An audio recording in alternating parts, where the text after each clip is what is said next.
What nonsense? Who are you? நான் தமிழ்நாட்டுக்காரன் தான். என்கிட்ட நீ தமிழ்லயே பேசலாம். எந்த நாட்டுக்காரனா இருந்தாலும் பொம்பளைங்க ட்ரெஸ்ஸிங் ரூம்ல இப்படி அனுமதி இல்லாம நுழைய கூடாது. Please out. ஆக்சுவலி கோவத்தை பாரு. உன்கிட்ட தனியா பேசுறதுக்கு இதை விட ஒரு நல்ல இடம் கிடைக்காதுங்கிறதுனால தான் நான் இங்க வந்திருக்கேன்.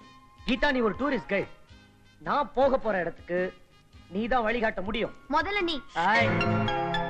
இத பாருமா, நான் அயல்நாட்டுல இருக்க டால்கேட் ஜெயிலுக்கு போகணும்.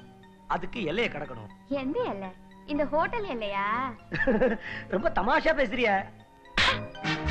இப்ப தெரியுதாமா கண்ணு எந்த எல்லைன்னு? நம்ம நாட்டோட எல்லை. இத முதலே சொல்லியிருந்தா ஒரு அடியாவது மிச்சமா இருக்கும்ல. சரி, வழி காட்டுறதுக்கு நீயும் நம்ம கூட வர்ற. எனக்கு நம்ம நாட்டோட எல்லை வரைக்கும் தான் வழி தெரியும். அங்க ரெஸ்டாரண்ட் வச்சிருக்கிற நேபாளி ஃப்ரெண்ட் கிட்ட கேட்டா டால்கேட் ஜெயிலுக்கு போற வழி தெரியும். சரி, அந்த ஃப்ரெண்ட பாக்குறதுக்கு நம்ம 2 பேரும் காலையில கிளம்புறோம். அது வரைக்கும் இங்கதான் தங்குறோம். ஏய், பயப்படாத. நீ ஏதாவது கிறுக்குத்தனம் பண்ணா உன்னை அறையறதுக்கு தவிர வேற எதுக்காகவும் என் கை உன் மேல படாது. ஓகே? ஐ அம் சாரி, தெரியாம தொட்டேன். Good night.